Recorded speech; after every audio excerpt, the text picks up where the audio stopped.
Paramashivoham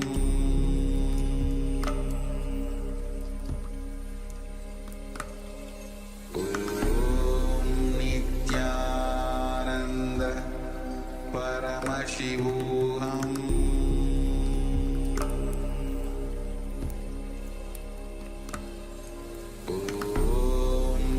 Nithyananda Paramashivoham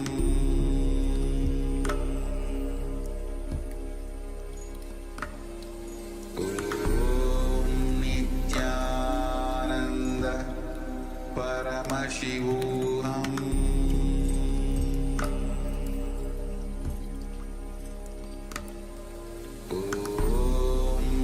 Nithyananda Paramashivoham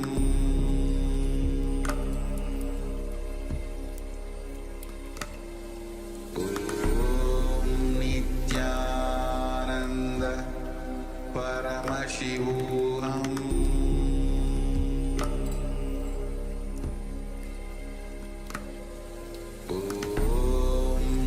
Nithyananda Paramashivoham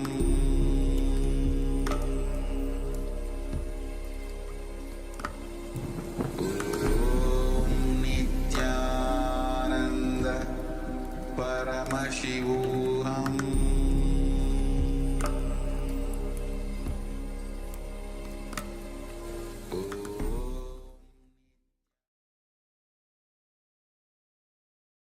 All right. So now, whatever the third eye has revealed, you can take a few moments to share in the Zoom chat and reflect on the answer or the solution as well. So we'll give a few moments for all of you to share.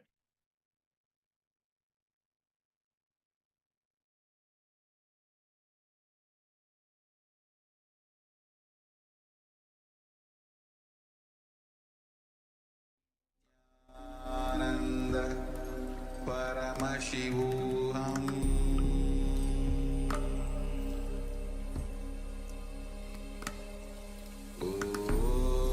Nithyananda Paramashivoham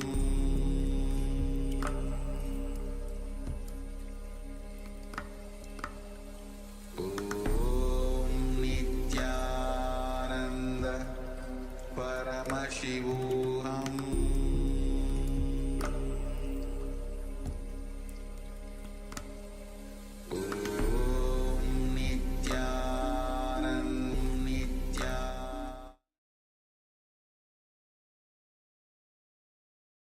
All right. So we'll be moving on now, and we'll be entering into the final session, which is on how the universe is a reflection of our minds. And again, in continuation with the whole theme of today, how we see what we believe and how it is really the cognitions that we have that shape our reality, and how we must make the shift happen inside of us. Why? Then only we will see the change happen in the outside. So let's come to the space of listening. If in the meantime you want to share the results of your power manifestation, you can do so. And we'll now be moving on into the next.